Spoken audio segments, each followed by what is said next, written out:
Greetings, everyone. We're back for another session today in session number 15 on conspiracies. And yes, this is What Does the Bible Tell Us About Conspiracies? And Michael, I would assume that we have much more to learn. Welcome back, Michael. Welcome back, Brett, and hello, dear listeners. We can talk several hundred hours about Kennedy as well, but I don't think that is very much the thing to do. I suppose that it's really interesting and really important to put the finger to the thing that these politicians do serve the Vatican and they don't serve the people. That's what they've actually been paid for, but they don't do it because there are so big powers in the background that if you don't obey, they won't get rid of you. They will get rid of you in one way or the other. Either destroy your social life or destroy your entire life. So welcome to session 15. What's it about? About the killing of Kennedy. I say once again, beware of documentation. What does documentation actually mean? Documentation means a teaching, a lesson, an example, an authoritative paper. See document. Document, but means a doctrine. Interesting. So the one who's making a documentary is putting on a doctrine or his doctrine on you. Now, you have to think this way. You have to look upon that fact. You have to think about that. And the conclusion must only be this. Yeah, that's a documentation. To teach with authority, but it is also meant to be a doctrine. And so therefore I came up with the idea to warn people about documentaries, because you don't know who has produced that, for what purpose, with what intention, and is it actually true. But actually it points you to a certain direction that the director, author, narrator, or anybody else who is then in relation to that document, to that movie, wants to point you to. And we are not doing documentaries here.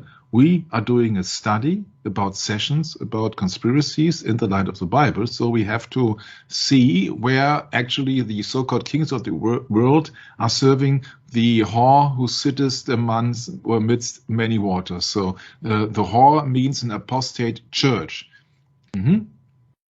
So let's get closer to JFK. Doctrine, by the way, means the body of principles, dogmas in a religion or field of knowledge. So if somebody is explaining his doctrine by a documentary, actually he is educating you in a religious way. Very interesting when you just look about the simple meanings of the word documentation and doctrine. Yeah, this is an example what Google search will provide you with. These are several JFK documentaries. I killed JFK. I am JFK Jr. That won't save you in the end. That won't get you to the truth. It is just another point, worldly point of things. Yeah, but it does not reveal who's behind the scene. The smoking gun, etc. Also, this documentation, just as an example, will get you nowhere, because then it's been said that, oh yeah, the Nazis and the man of the military-industrial complex is behind. But that's not true, because it serves another purpose. When we first started off in one of the early sessions, it's just like a game of chess. The king is dead, long live the new king. And here you see the old king riding in his open limousine to the place of the assassination.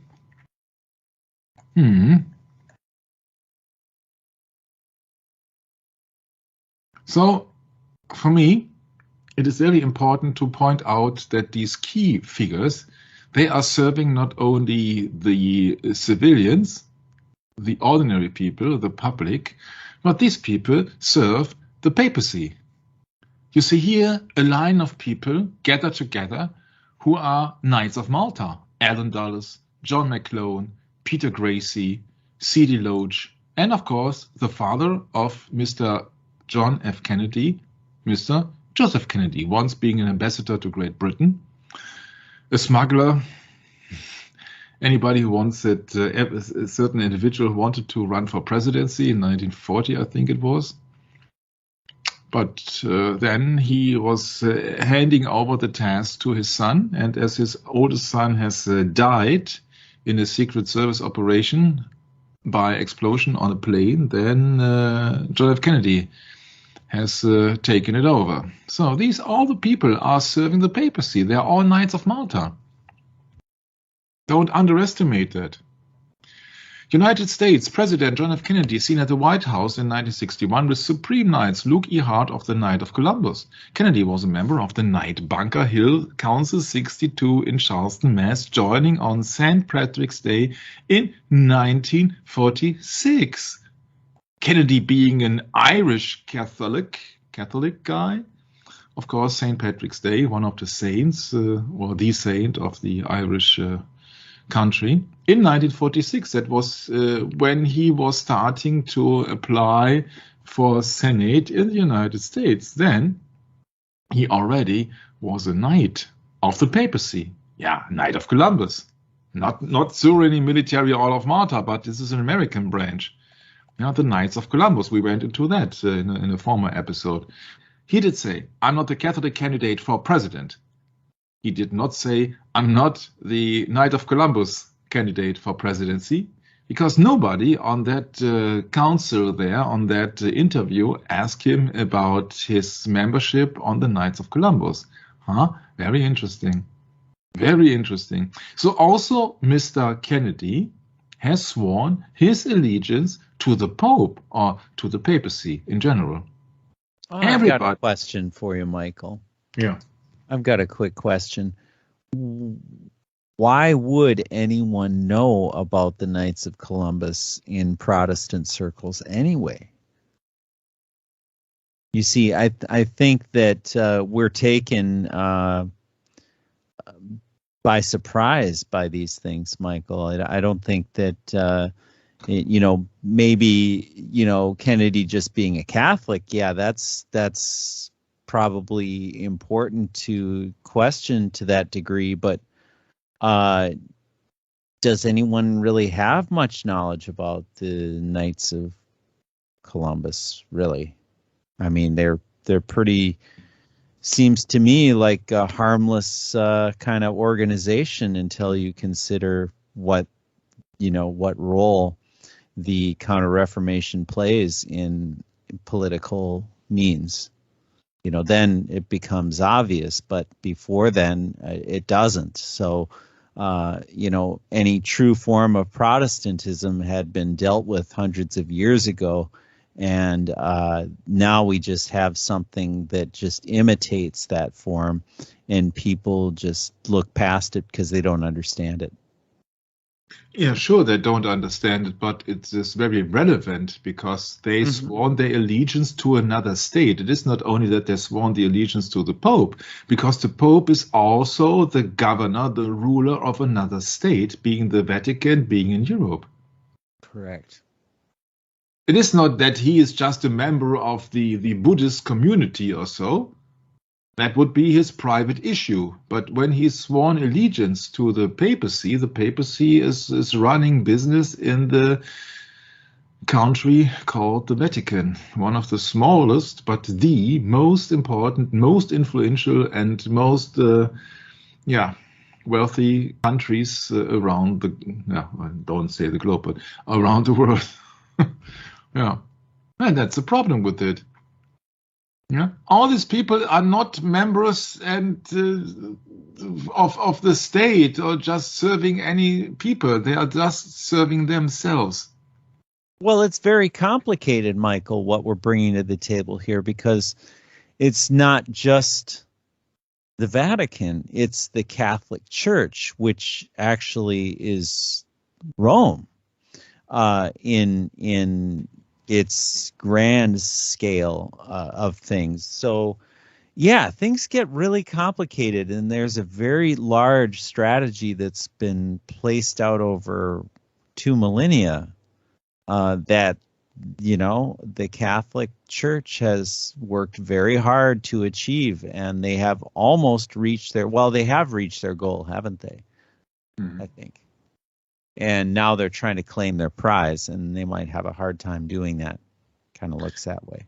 Yeah, I just skipped several pages on purpose, because that if we will be distracted from other things, which will happen from time to time, then we will not think about the main issue why Mr. Kennedy had to be forced out of office. Yeah, forced out of office. You see that he was assassinated during a business trip. He was on a trip in Dallas on the campaign for the United States presidency. He was not on a private trip for golfing. He was on a business trip. Therefore, it is to assume that his assassination has something to do with his office, because he was killed in office. It's the same as being a soldier killed during your duties, so during a fight.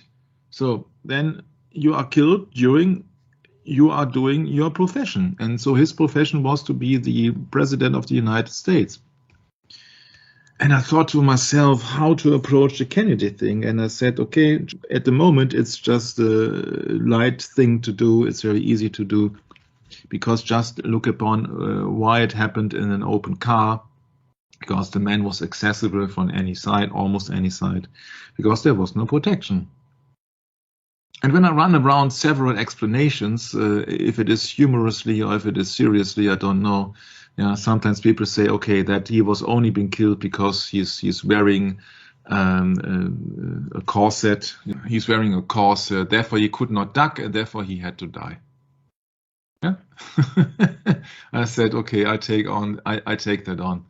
I take that on. You see that you have to rely on several things. John F. Kennedy was not a very healthy president. You see him here being helped with a forklifter out of United States plane. I don't think that is one of the usual pictures you come across when you type in John F. Kennedy. But that does not necessarily mean that he was a handicapped guy and could not take his profession seriously, because at the same event, on his visit in Canada on the 16th of May, he did do other things. And if documentaries, beware of documentaries, tell you, okay, he was so weak that the doctors have presumed he won't get any older than at the age of 50, I present you this picture of planting a tree ceremony in Ottawa on the very same day, May the 16th, 1961. Does that seems like the man could not move? This president who had been pulled out of the plane by a forklifter now can dig sand on the with a shovel by himself. Yeah, so don't get me the fact that he was too weak to be president, or he would not become older than 50. That's totally, absolutely BS. Yeah, please, if you do research, you have to do it correctly. Yeah, so how far he's bending forward, you see, it does not seem as if he's very, very much injured or so. There must be other issues, but yeah, maybe it was under the influence of a magic drug. Yeah, I don't know.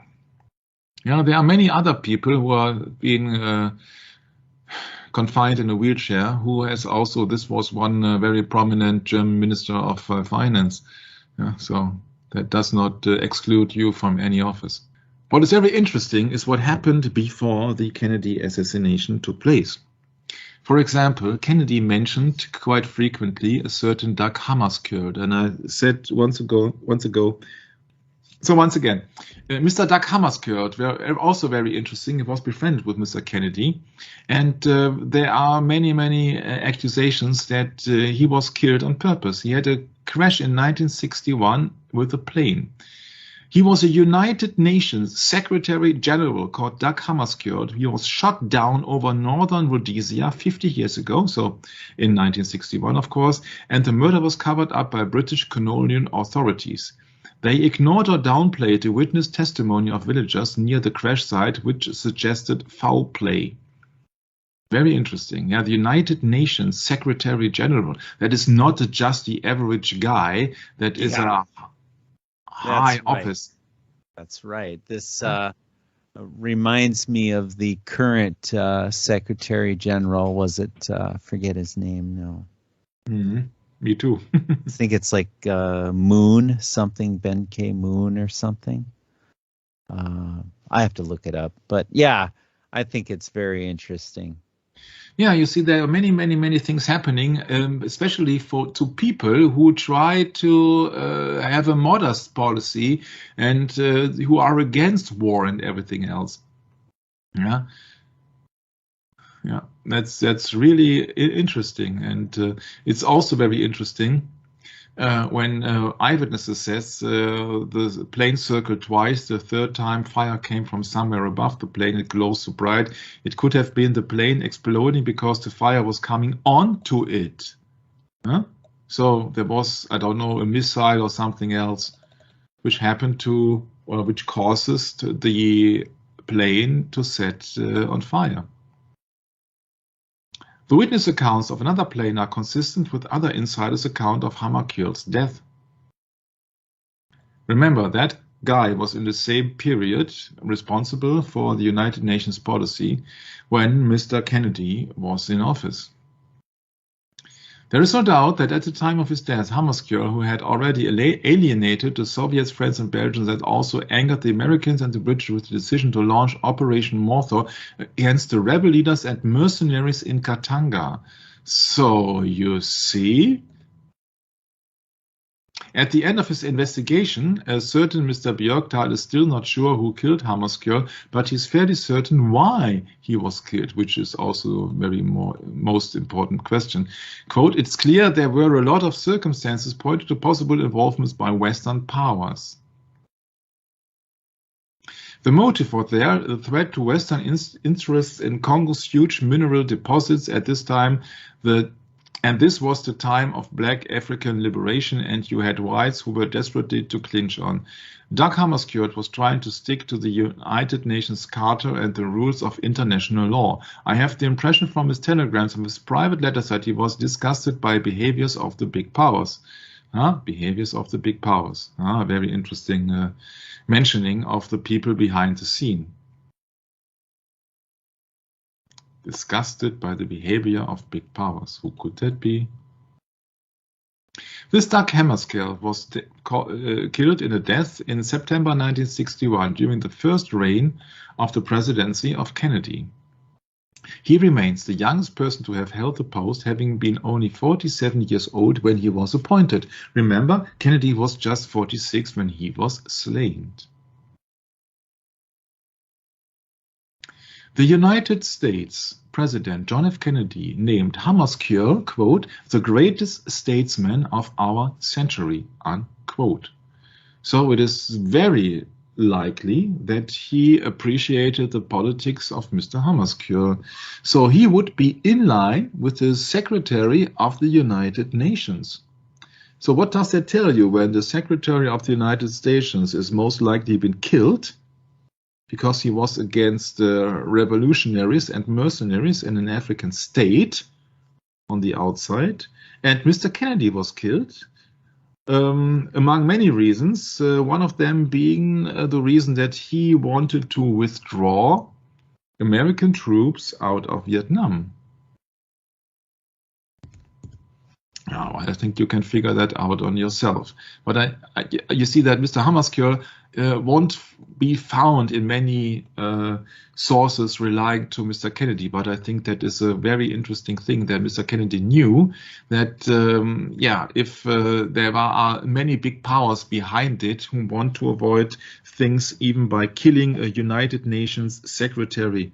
And that means that Mr. John F. Kennedy must have known since the death of Mr. Hammarskjöld that if he is against big powers, that he is also likely to be assassinated. That is my line of thinking here. But that's not all. That's not all. That's not all. I don't know from which book is United Nations Secretary General Hammarskjöld, Reflections and Personal Experiences, PDF. A page.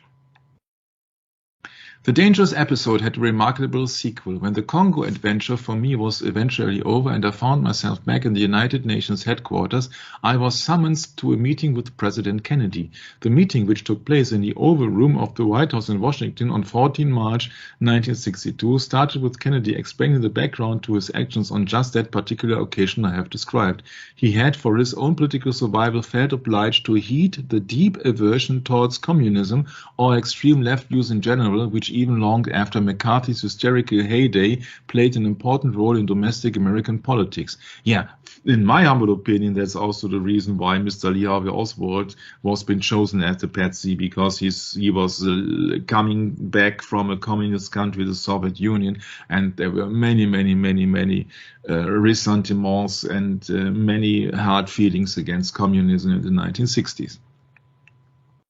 He had gradually come to realize how unjustified it was to oppose the United Nations Congo policy for that reason, and since it was now too late to express his apology to Doug Hammarskjöld, he wanted to do so to me.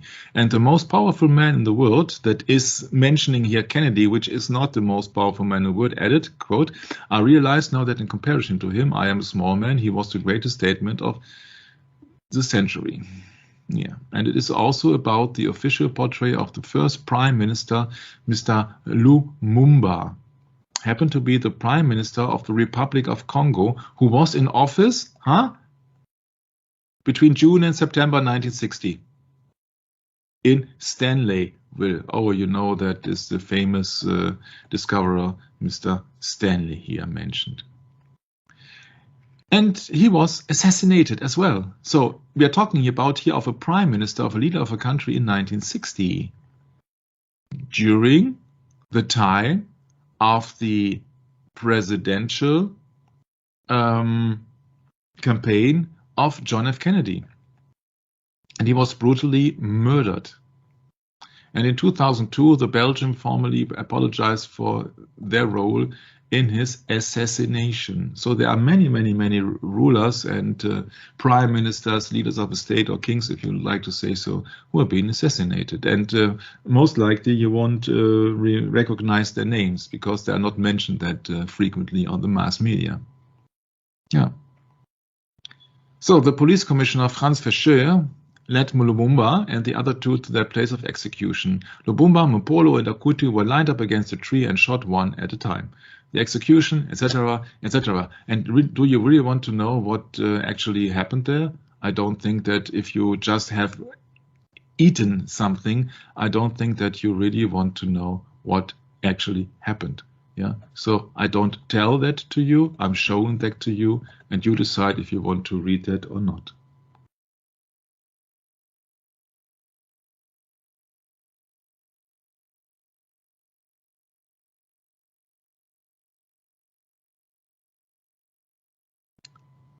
So many people accuse also the involvement of the American Secret Service or the Central Intelligence Agency in that thing.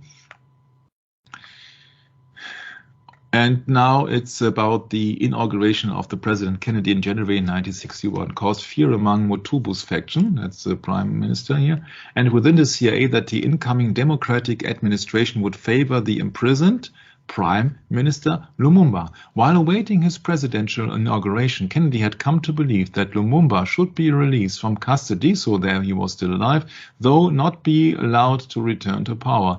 Lumumba was killed 3 days before Kennedy's inauguration on January the 20th, though Kennedy did not learn of the killing until the 13th of February. In 1975, the Church Committee, where we know that they said that there was an assassination taking place in the killing of the President Kennedy, went on record with the finding that the CIA chief Allen Dulles, once again, it's just not only Allen Dulles, it is the Sovereign Military Order of Malta Knight Allen Dulles, had ordered, of course he is a knight, he is in the war business, had ordered, as the president of the CIA, Lumumba's assassination as urgent and prime objective, unquote. And we know that Kennedy has eliminated Allen Dulles from his position as the chief of the CIA. So imagine, that means not only that the President Kennedy has eliminated the chief of the CIA, but that does mean that the night of Columbus, John Kennedy has eliminated the sovereign military knight of Malta, Allen Dulles. My. That's what they don't tell you on the mainstream media. Mm-hmm. Furthermore, declassified CIA cables quoted or mentioned in the Church report and in Culp mentioned 2 specific CIA plots to murder Lumumba, the poison plot and the shooting plot. The committee later found that while the CIA had conspired to kill Lumumba, it was not directly involved in the murder. Yeah, let me tell you, that is wishful thinking. And by the way, it has been said that also the former president before Kennedy, Dwight Eisenhower, has also committed the order in August 1960, so when the presidential campaign is running in full force, the order to the CIA to terminate, to kill Lumumba by poisoning in August 1960.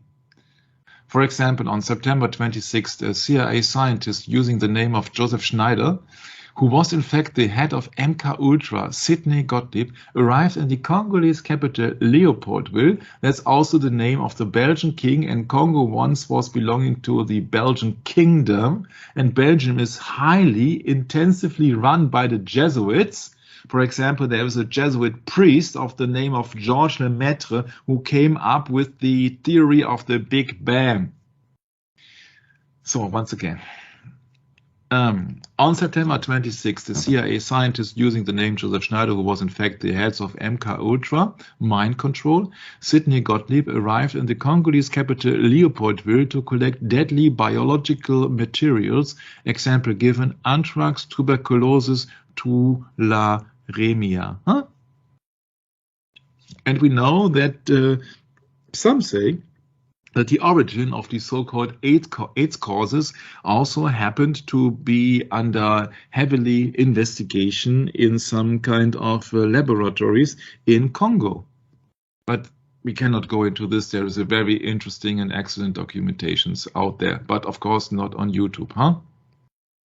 Of course. Yeah.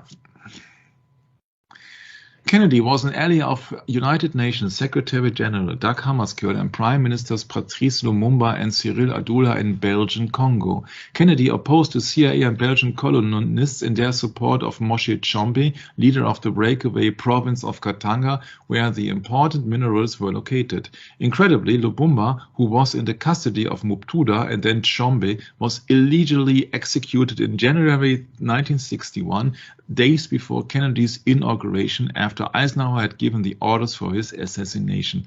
The UN Secretary General died in an extremely suspicious plane crash in September 1961, and Kennedy was assassinated under equally strange circumstances in November 1963. End of quote. And we will discover that there were no strange coincidences in November 1963. But that takes us a much more journey and research. Yeah? So people claim that that was the moment when Kennedy was getting aware of the fact that Lumumba was killed. I don't know if that is correct. And there is also some interesting Swiss historian. He won't get into the things of the church because he wants to survive his and his family, of course. But he's written a book about Imperial USA. His name, Swiss guy, is called Daniele Ganza. It's okay. Yeah, but sometimes you see they have to read between the lines that the Pope declares that the United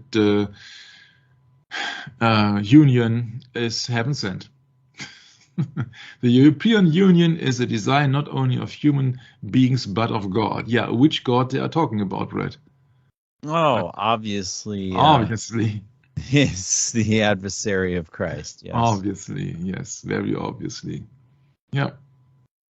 Yeah, so that is major deaths happening before the Kennedy assassination. It's also very interesting to know that the driver of the limousine, when we are talking about the limousine in the last episode, William Greer, who happened to be the replacement because the original Secret Service driver called Thomas B. Shipman died of an alleged heart attack in Camp David on the 14th of October. That is about 6 weeks before the assassination took place.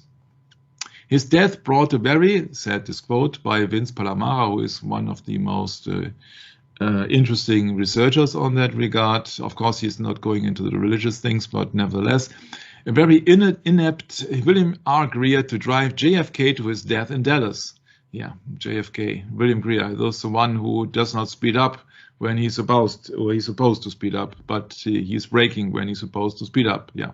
So this is a very small article I found on that topic. It's called, this is happening when you try to get in line with Microsoft. Camp David man had heart attack. Secret Service agent Thomas Shipman Monday, presidential retreat near Thurmond, 51 years old, drove Secret Service cars and occasionally President Kennedy's limousine. Yeah, occasionally this is a picture of him and, of course, President and his First Lady. A coroner's report Tuesday gave a coronary attack as the cause of his death. So he died of, okay, that's just a joke. Funeral service, etc., etc., etc., etc. He was a native of Washington, District of Columbia, of course, and a member of the District of Columbia Police Force, then of White House Police Detail before becoming a Secret Service agent in 1954. Yep. So they had this unexperienced, so to speak, and ineffectively Mr. Greer then as a replacement of Mr. Shipman. We have to believe that. Vince Palamara means that he was replaced on purpose because Shipman was stood in the way, but we cannot prove that. And there's also people who say, yeah, I'm related to Mr. Shipman, and he was really a tough guy. He was really a very, very, very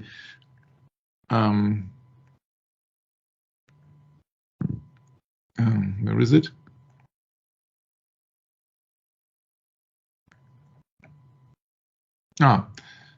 A certain John Thomas, I don't know if that is really correct here. He said, my grandfather Thomas Shipman was a good and honorable man. I always thought how proud he was that he protected the President of the United States and that he would have sacrificed his life to save the President. If John Kennedy's assassination was planned by anyone within the Secret Service, I cannot imagine that he would have ignored it. I believe that he would have taken active steps to prevent it. However, I am probably not an objective commenter on this matter. Yeah, but you see that this is at least common sense. I promised you to go into another thing which relies heavily on the assassination of your beloved famous President John F. Kennedy. And that has something to do with the small country of France. You see, there are also orders, the Order of Liberty, Ordre de la Libération. Yeah, so there are many people, and the most famous guy, when we have to come across them, is a certain Charles de Gaulle, who happened to be the prime minister in France after the Second World War. And I want to show you something. Church and state not combined. Yeah, these are Orthodox leaders, and with a picture of Charles de Gaulle, with Pope Maximus Issei at Élysée Palace, so that's the same at the White House, in France, October 21st, 1965, so 2 years after the assassination of Kennedy. Yeah, but that's not the point.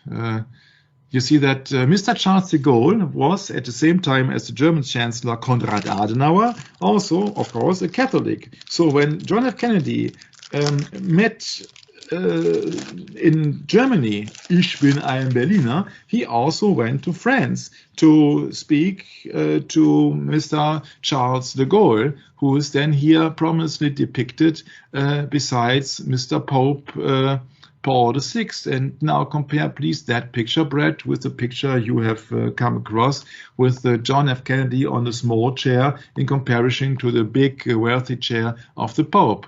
Huh? I think that Charles de Gaulle was much more likable to the Pope than John F. Kennedy, at least when I judge the size of his chair. So much so. So much so. But now it gets really interesting because almost 1 year before the assassination of President John F. Kennedy took place, I found something which is very hilarious, funny sometimes. This is called This Day in History. Citroën, so the German car manufacturer, helps President Charles de Gaulle survive an assassination attempt. Thanks to the superior performance of the presidential automobile, the sleek aerodynamic Citroën DS, known as DS means the goddess. Yeah, you see this is of course a funny picture here of a matchbox car or what else. Yeah, but for the help to the help of his presidential limousine, he was getting away from the place of the assassination. So officially, history is that a secret army organization plotted an assassination attempt on President de Gaulle. Because they say he had betrayed France by giving up Algeria and Northern Africa to Algerian nationalists. So his black Citroën presidential limousine sped in Paris, the city capital of France, at about 70 miles per hour, and 12 gunmen opened the fire on the car. A hail of 140 bullets, most of them coming from behind, killed 2 of the president's motorcycle bodyguards, shattered the car's rear window, and punctured all 4 of its tires. Though the Citroën went into a front wheel skid, de Gaulle's chauffeur was able to accelerate out of the skid and drive to safely, all thanks to the car's superior suspension system. De Gaulle and his wife kept their heads down and came out unharmed. And now, please, Brett, compare that to the assassination which took place in Dallas with just 3 shots. Mm-hmm. What does that mean? Of course, that can only mean that French cars are superior to American cars, huh? Right. Yeah, you see that 140 bullets, but none struck the president because he kept his head down. Of course, he was not wearing a corset, usual people would say. You see, sometimes it gets really funny. Mm-hmm. Yeah, but 140 bullets and the president was not hit. If there is something fishy about it, I'd say you're spot on. Let's continue. This is just an example of a picture so that you see that in the 1950s, 60s, presidents or kings or rulers or what else, they gathered and their greetings and they were smiling at the audience in convertible cars. Or convertibles. But if I would take documentaries, a doctrine, seriously, they tell me that there are many, many people who wanted to get rid of Mr. General Charles de Gaulle. Yeah, here he is. It is absolutely interesting. Here he is on his way to a service at the great cathedral of Notre Dame, is French, meaning Our Lady, because of course he is going to the church in Paris. He is a Roman Catholic, and now he is on his way to a service at the great cathedral of Notre Dame. Okay? But then few die-hard Nazi snipers, you see that everything messy around the world can only be Nazi. There is no other possibility. It's always the Nazis. Snipers remain stationed in high-end buildings. And I said, oh, that sounds familiar, Brad. Wasn't there a sniper with a high-powered rifle in the Texas School Book Depository in 1963? That's right. Correct. My. So now, Mr. Charles de Gaulle is on his way to a service at the great cathedral of Notre Dame. Yeah? When, out of a sudden, a few die-hard Nazi snipers remain stationed high in buildings. Bullets chip the ground around Charles de Gaulle's feet as he strides confidently to the church service. Of course, unharmed because he is a Roman Catholic. This is really General de Gaulle's assassination attempts. You can really look it up. These are some miserable subtitles because Gaulles means Charles de Gaulle, but the official automatic translator didn't got it right. But nevertheless, you see that really they claim that Mr. Charles de Gaulle was then going unharmed to the church because he was confident that he would not be killed. Of course, he was protected by Our Lady. He was going to a mass. Yeah. So in this documentary, this doctrine wants to sell you that the presidential arms fight it back. Yeah, sure, with a big. You see, it's so futile. Yeah. But Charles de Gaulle went along, his head held high. Of course, he was protected by the church. Yeah, you see here Charles de Gaulle and people, meanwhile terrified Parisians, so the inhabitants of Paris, throw themselves to the ground. But Charles de Gaulle nevertheless held his head high and went on to the Roman Catholic Mass. That's the story they want to sell you. Now, he must be protected by Our Lady. And that's not the only accident. You see that, first of all, we had the accident or an assassination plot of 140 bullets. Then we have something with the so-called die-hard Nazi snipers. And there are several others too.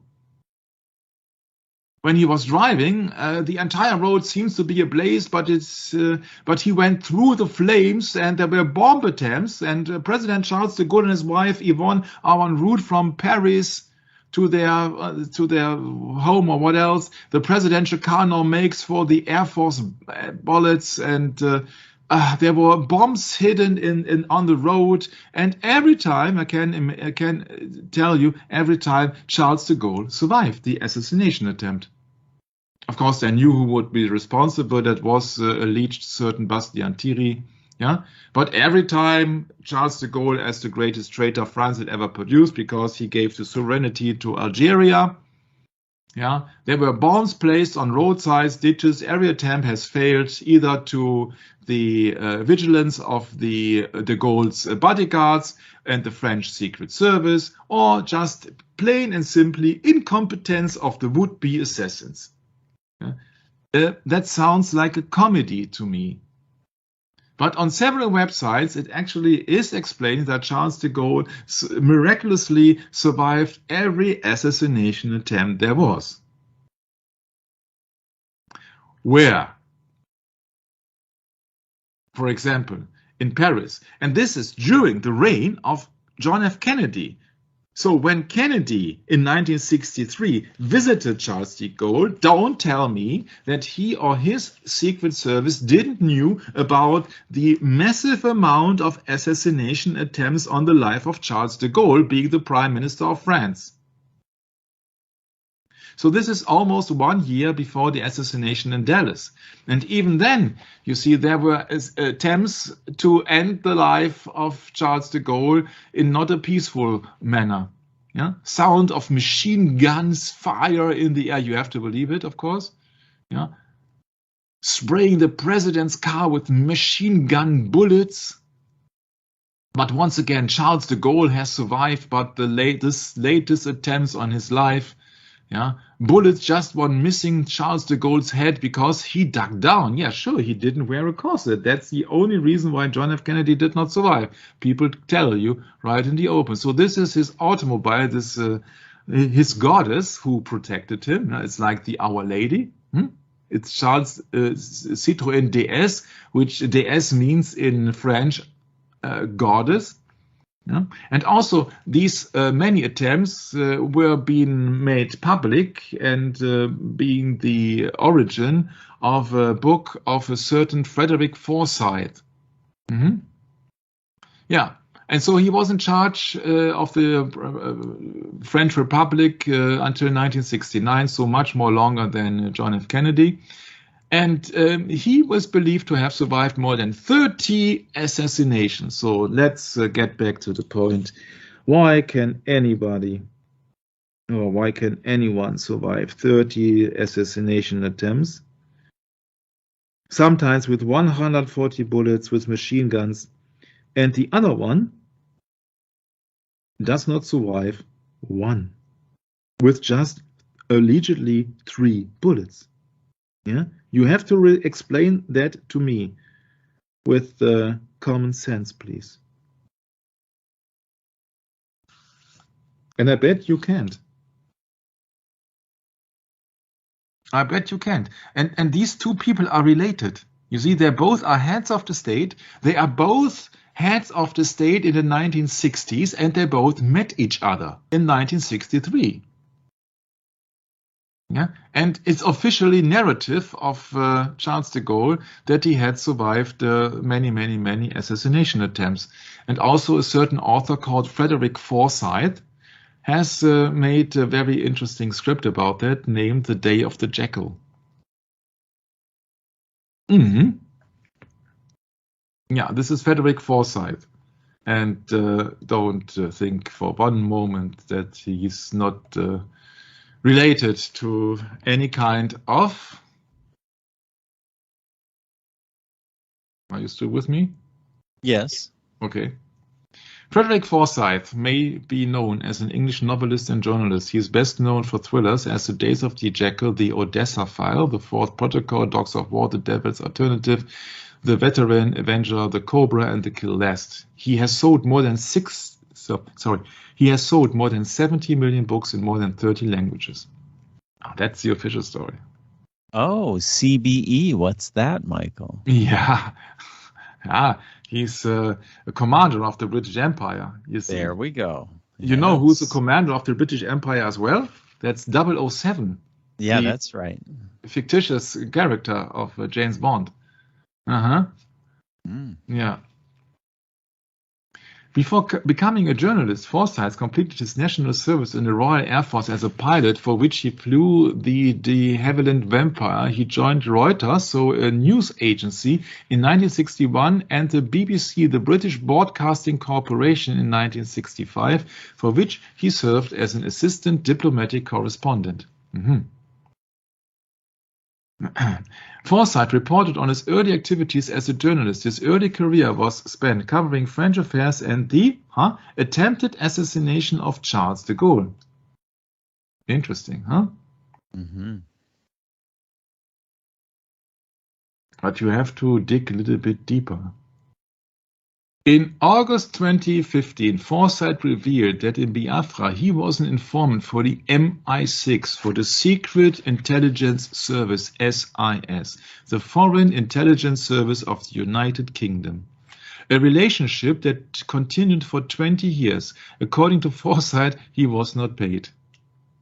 So he was not only a certain writer, journalist, or a correspondent for one of the biggest, most influential news agencies, but he was for 20 years an informant for the Foreign Intelligence Service of Great Britain. And now you can think for yourself why he received the grade of a commander of the British Empire. I don't think that he got that for his service as being a journalist, huh? Because the rank of CBE is the rank of James Bond. Yes. Yeah, and in German also it is much more elaborate on that. It's claimed as a journalist and later as an author. He has been given more orders for more than 20 years from MI6. He was busy in Africa and in the German Democratic Republic, so East German at the time. East Germany. Yeah. And that's the same as 007. Yeah, it's CBE. CBE is Commander of the British Empire. CBE. That's the same title as the fictitious character 007, No Time to Die. And that's the name of the villain in No Time to Die. The latest or second to last, I don't remember, James Bond. Lucifer. You cannot make it up. But you pretty see that, clever, huh? Pretty clever, yeah. Yeah, and you see that the Spectre organization, where the arch villain of James Bond, Blofeld or who else is related to, has a symbol of the octopus. Nothing is beyond our reach. Yeah, so the octopus. Another name for the octopus could be the internet, but that's just my explanation. Yeah, because in some ancient cultures, these 8-legged monsters, which of course it's the same like a spider. My son. Yeah, that's right. Of course. Sometimes. Yeah, that's right. Yeah, it's always. Oh, that's right. Well, because you got a web. You got the spider on the web. Yeah, yeah. Right. Yeah, octopus also had 8 arms or legs like a spider. Yeah, and that is the significance of Spectre. That's the organization of the villain of James Bond, Spectre. Yeah, so octopusy, like an octopus. Octopussy is also the name of a title of a James Bond movie. And there's Miley Cyrus and everybody else. Yeah, that's the symptom of spectrum. It's very interesting that also a general author or journalist could be a member of a secret service. So, and this is a line of vehicles, a parade for the General Charles de Gaulle. He does not had any, it was not like John F. Kennedy who just had his one Lincoln convertible. No, they had several. They had several of them. Yeah. So, but if something is damaged, then you can switch to the next one. Yeah. And you see, Mr. Kennedy was in France during the time when all the assassinations were known, who were taking place to Charles de Gaulle. Yeah? So he could also have asked Charles de Gaulle, that's a funny comment now from me, please, can I have some Citroën vehicle?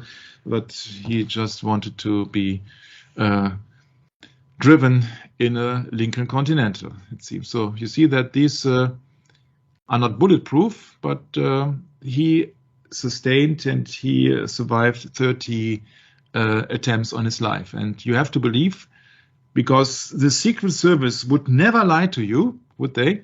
You believe that these are actual pictures of an assassination attempt on Charles de Gaulle. You have to believe it. You see, everything can be set up. They're speaking about 30 attempts on his life. 30. That's a big number. It's not 3, it's 30. Yeah? And you see, there was also a character, a villain character, a very famous villain character with a mask called Phantomas, so like fantasy. Yeah, and his DS, his goddess, it's the same automobile as Charles de Gaulle, but the white one, was equipped with rockets and could fly. Of course, goddesses can fly, can they, Brett? Yeah. Yeah. Well, this is 1 year, 1964. 1964, very famous Phantomas is coming from phantom, and or Phantoma means an apparition. Yeah. Wow, like Fatima. Yeah. Yeah, and so it makes sense, when you just compare that with the assassination attempt, the official assassination attempt on Ronald Reagan, who had secretly conspired with the Pope. He survived the assassination attempt. Wasn't that something similar to Pope, who also survived an assassination attempt? It's strange that all these people survived these assassination attempts, but Kennedy did not, Lumumba did not, and Hammarskjöld did not. Very interesting. There's an interesting page I came across. It's called Bizarre Things That Never Made Sense About JFK's Assassination. Quote, messing with the Secret Service is like inviting a gang of highly trained ninjas to go to town on your pathetic attempts at assassination. Just watch the video of Ronald Reagan getting shot. The first shot goes off, a split second passes, and then the president has been whisked away while John Hinckley Jr. has vanished beneath a sea of rolling bodies and fist-based justice. Yeah, so there was one who took the shot. Now compare the Kennedy assassination. The first bullet, this is the official explanation, due to the Warren Commission, hits JFK in the throat, and the Secret Service does nothing. The second bullet is the headshot. The second bullet is the headshot that killed Kennedy. That is official doctrine. 5 seconds passed between the two shots. A high-speed Reagan-style response could have saved the president. Instead, as Vanity Fair details, the members of the elite unit sat on their backsides. Driver William Greer, the replacement to Mr. Shipman 6 weeks ago, didn't take evasive action. Paul Landis, following the Kennedy car, didn't jump on board and shield the president with his body. The Secret Service guy you see jumping onto the car in the assassination footage, that's Clint Hill, part of the First Lady's detail, fulfilling his duty to protect Jackie.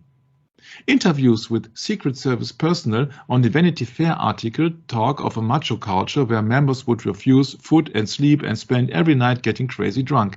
While a no-sleep hangover would explain the inaction, it doesn't explain other weird screw-ups like why the running boards on JFK cars were retracted, meaning there was no one to protect the president if something happened. Spoiler, something happened. And they will tell you in the mass media, oh yeah, but the precaution measures have much, much improved over the time due to the assassination of JFK. Yeah? But that does not explain why, for example, the running boards on JFK's car were retracted at that very day. So these are one of the bizarre things that never make sense about assassination. And that also is untrue.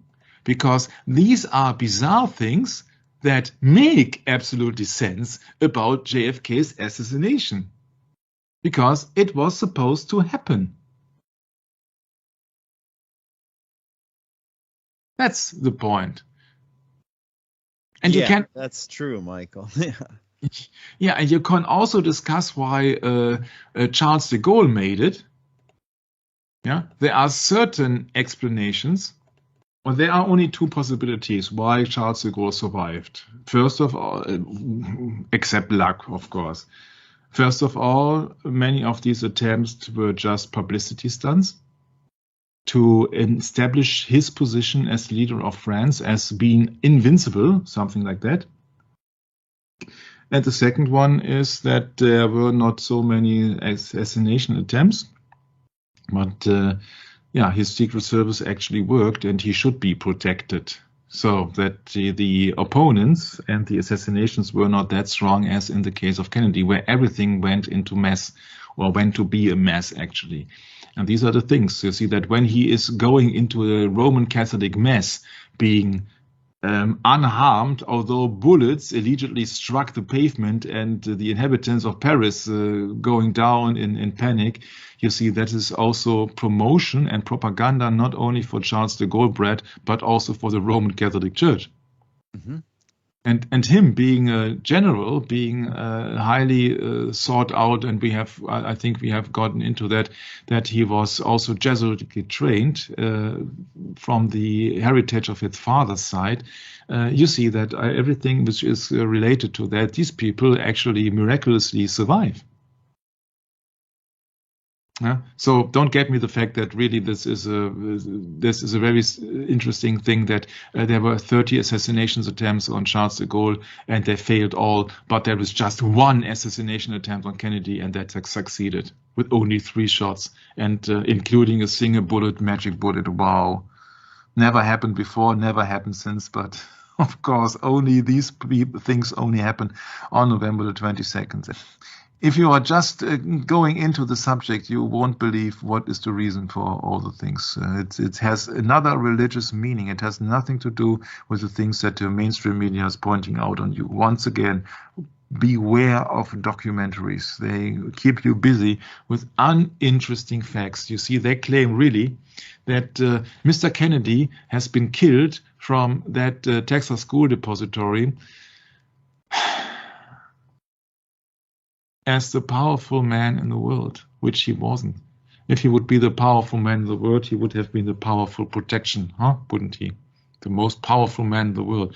All of these documentaries, it does not matter when they were set up, how they were made. If they don't rely on a religious subject, they're absolutely futile. Yeah? This Oswald character was not a lonely madman. Because he was married and officially he was the marriage was being split up, but he had recently he had been seen the birth of a daughter, which was about the time of the assassination, I think 5 weeks old. So don't tell anybody that he was a lonely madman. Yeah, this is just television. This is just propaganda. This is just propaganda. Yeah. I highly doubt that Lee Harvey Oswald shot anyone. And I highly regret that the State of the United States government officially never excused themselves for falsely accusing Mr. Oswald of this killing.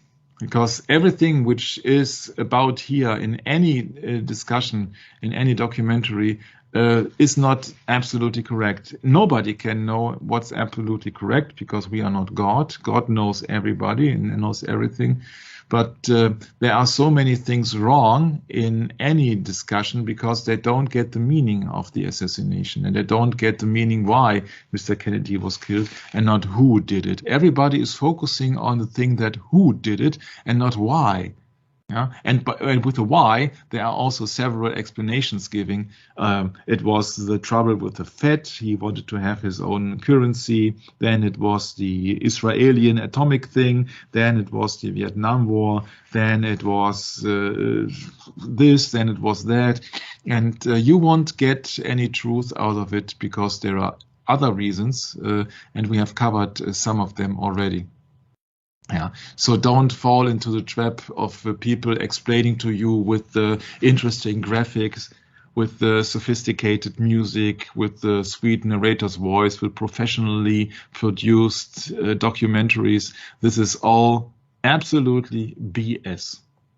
Yeah? Somebody who really wants to tell you that there were more snipers than public audience on that day. It's all deception.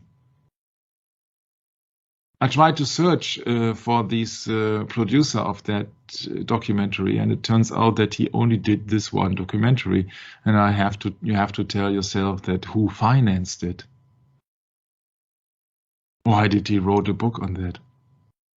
Yeah? Nobody talks about the background of the guys who are coming up with documentaries. You know of Brett and me that we have done many Bible sessions. We have done Science is the New Religion. We have done St. Peter versus Simon Magus. We have done Simon Peter versus Simon Magus. We have so many things in common, and we are doing that on a Sabbath.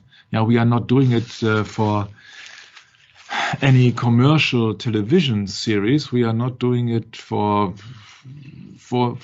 only the one. We are doing it only for the one purpose, to hand over valuable information, that you really see that your state is being controlled by the church. And we will prove that. We will try to prove that by using common sense and many other things and dates, that absolutely there is a combination between church and state in the assassination plot of John F. Kennedy. This is very interesting. It had nothing to do with Skull and Bones, what this everything's a rich man's trick trying to point at you. Nothing to do. Yeah, 3:2 by the example is related to the Bible, Genesis 3:2, but it has nothing to do with the things that is mentioning in that video here. Yeah? Especially when they are taking pictures of movies. Yeah. How reliable is that? This is just a picture of a movie. Yeah. But not these movie producers are behind the assassination attempt. And you see, that is just to distract the general audience. It's just a distraction. No, it has no Nazi ties in that. You see, the Nazis were just limited to 1933 to 1945. But there were evil people after 1945, and there were evil people before 1933. And that's the point you have to get aware of. And there are certain high-ranking members of secret societies. But secret societies are as old as the world is. Mm-hmm. Always people who conspired. Yeah. So don't fall into the trap of all these documentaries. Given their doctrine that the family Bush is behind it, and there's all about a big play of money, and it's high-ranking government Nazis or what else. You see, you're coming from one thing to the next, and the question why does not occur. It is just the who.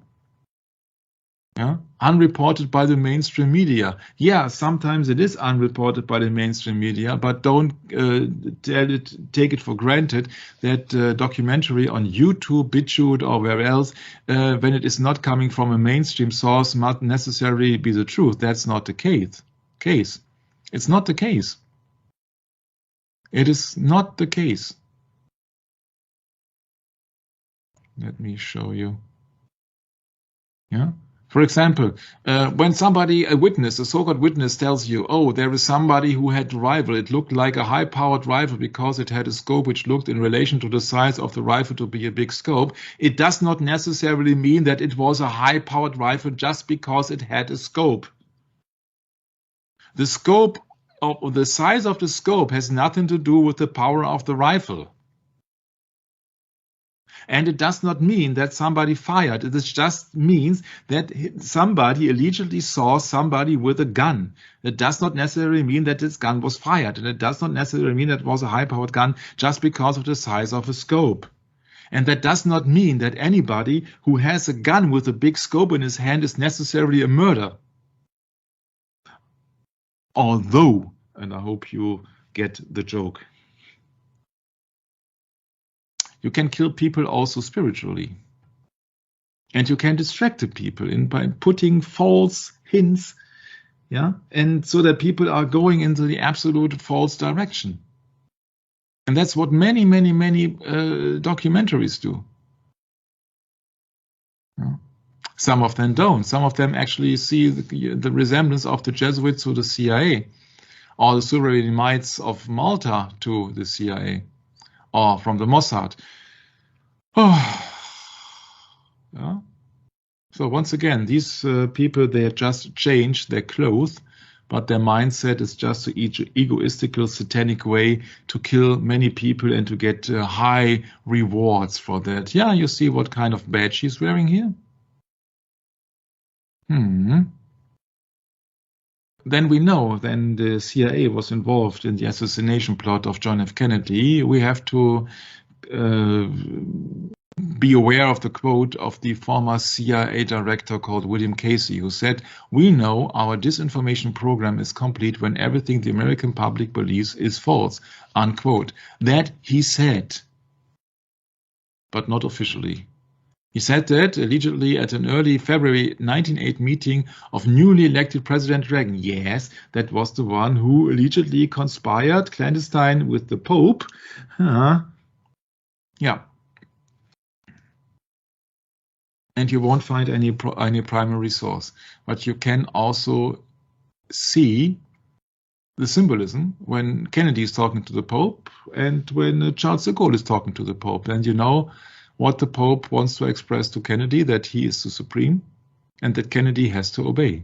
That's very simple. It's extremely simple. So we will not go into this documentary because everything is here for people who do not believe in Bible and in Bible prophecy, but we will go into the real events. And before we can do that into the real events and not in this BS, everybody here, we have to go to the people who are behind the scenes. And my suggestion also is that if the CIA is involved in that plot, also the counterintelligence is involved in the plot. So they are setting up certain so-called conspiracies, and they control also the other side, meaning that we have evolved around 40 years. No, we have evolved around 50 years since the killing of the President Kennedy. So if once the Warren Commission officially told the people it was so and so, it was just a low nut assassin Oswald, then they can do also a script over the time. So they can come up with things and hand over things out, so-called generously, to the average public, so that new books will be printed, new researchers will come up, new television spots will be made, etc., etc. New theories coming up. First of all, you come with the official explanation with the Oswald Lownut spoof. Then, a few years later, then you allow a certain Mr. Escaped the name. Jim Garrison to come up with his trial. Then you come up with the next explanation of the grassy knoll. Then you come up with the next explanation that it was just an accident from somebody from behind. Then you come up with the next thing in a few years. Then you come up with the next explanation. Then you will then publish new so-called restricted files and open a new investigation. And you see that where we have come from in the last almost 60 years. Nobody talks about the religious ties of the assassination plot on John F. Kennedy. Then it was Trump who said that, yeah, we will open the case, we will open documents, and then we couldn't do it because of, national security, etc., etc. And so I think that everything is controlled. The assassination of John F. Kennedy is a conspiracy after a conspiracy after a conspiracy. So even the uncovering of the conspiracy is being covered by the Secret Service or the counterintelligence. And one guy who would be responsible for that would be a certain called James Jesus Angleton. So these people, they know how to distract the people with information spread so that the majority of so-called researchers will then grasp as per it, like a dog after meat, and say, oh yeah, I got a new source, I got a new tip, and oh yeah, we have to cover that, we have to measure distance, we have to, etc., etc. And this is just also a conspiracy, and this is also distraction. We will come from a very different angle, but first, before we can go into that day of the assassination attempt, we will go into an individual who was profiting highly from the assassination, which of course will Lyndon B. Johnson. Yeah. So Lyndon B. Johnson was part of a secret meeting, according to his mistress, Madeleine Brown. And he was at a meeting with the famous oil baron or oil producer, Clint Murchison.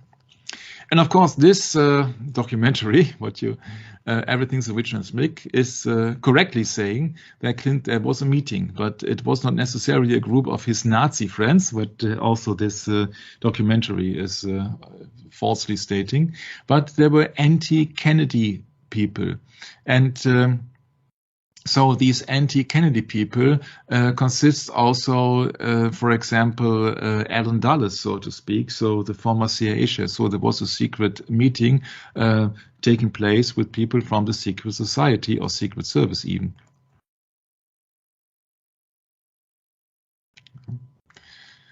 And the quote of Madeleine Brown, who has an illegitimate child of Mr. Lbj, says, quote, Lyndon Johnson said, after tomorrow, those SOBs will never embarrass me again. That's no threat. That's a promise. Speaking of the Kennedys. SOBs will never embarrass me again. That's no threat. That's a promise. That she said. And I will show you the very quote of her book. So that is really official so-called fact that Mr. Kennedy says that there will something happening tomorrow, so on the 22nd, that then he will get rid of the problem of the accusations of Kennedy. And what's it all about? Did Lbj kill JFK? No, he can't, because he has a very good alibi, because he was in 2 cars behind the president at the time of the event. Yeah. But he did not kill JFK. But he was, of course, been prominently profiting from the death of Kennedy. Yeah. So the mistress of Johnson, called Madeleine Duncan Brown, who bore him a legitimate child, said that after tomorrow, those goddamn Kennedys will never embarrass me again. Yeah, that's it. And in the next episode, we will talk about extensively, Lyndon Baines Johnson. It's so interesting that I don't want you to miss that episode and these episodes that we are doing about Lyndon Baines Johnson, because you will see all his, or many ties, not all of course, but many ties to the Roman Catholic Church, and also in comparison his politics against the politics of John Fitzgerald Kennedy. And then I think it will shine a bright light on our hypothesis that actually state and church is combined and not separated. And of course, when you know that your so-called vice president, Lyndon B. Johnson, so-called was knighted into the Knights of Malta, everything is starting to make much more sense, I hope. I'm sorry that we did not incorporate any Bible studies and any Bible quotes in this field, but we will do in later sessions. And I would like to thank you for your time and bearing with me with my school English. And I would like to thank you for your time. Please read your Bible. Maranatha until the next time. And I'd like to hand it over to my beloved brother, Brett. Thanks, Michael. Yeah, it's very interesting you bring this up, because this is a concern I've had for quite a while now, after coming to the knowledge of this hidden truth behind all of this, political theater, right? So, our elders in the United States here have been, they've been dealing with these problems for generations, and I think they have acquired a very strong, what can we say, very strong intellect, where they'll listen to your side of the story, and then they will reject it because, well, I've lived through this for all of my life since World War II, all of these things happening. And yeah, there are strange things happening. Well, my concern here, Brett, my concern is our elders have been taken captive by these methods of teaching. And we've been stuck in this kind of nightmare for our whole lives, and a lot of us of a little bit younger generation. They call us Generation X, and we can talk about that some other time. But I tend to think that Generation X, actually, whoever termed that, whether they were thinking about it or not, what it really represents is the target generation. So, if you can succeed with convincing your target generation that all these things are irrelevant and of no value, then you've succeeded in doing what you wish to do to this population. And that's essentially the way I see it, is that we're looking at the aftermath of a really tragic death of the truth of the gospel. Let's put it that way. The real truth behind the lie. And our elders are going to be flabbergasted when they come to the knowledge of this truth that Michael is bringing forward, and that we're in big trouble. We're in really big trouble. It's time to fess up and to start really putting the pieces back together. And I think that other researchers that I've known, such as Tom Fress, he's explained it very specifically in the Bible story known as the help me out here now. It's the parable of the Good Samaritan. And be really interesting if everyone knew Tom's explanation of that, because it makes a lot of sense in that, this wineskin that we've been given, we cannot put new wine in the wineskin. In other words, the old wine, the old doctrine that is going to be the only doctrine that you're going to stick with. And if you put new doctrine in there, it destroys your wineskin. It destroys your life. The only way that you can acquire new wine is if God grants you the grace and the mercy to acquire a new wineskin. And that's essentially the case as far as I see it. I'm in total agreement with that, is that the indoctrination is so vast that it will completely destroy you when you come to the knowledge of this truth, that we've been deceived from day one and beyond that. So, yeah, very interesting, Michael. Very interesting you bring these facts forward, because, it's about time. And, it's about time that we really consider all of the evidence and look into the questions that aren't willing, most are not willing to look at, because, that's a conspiracy theory. No, it's the truth that you ignored your whole life. That's what it is. That's what we're going to look at. And we hope to get deeper into that discussion next time. We hope to join you then. Maranatha.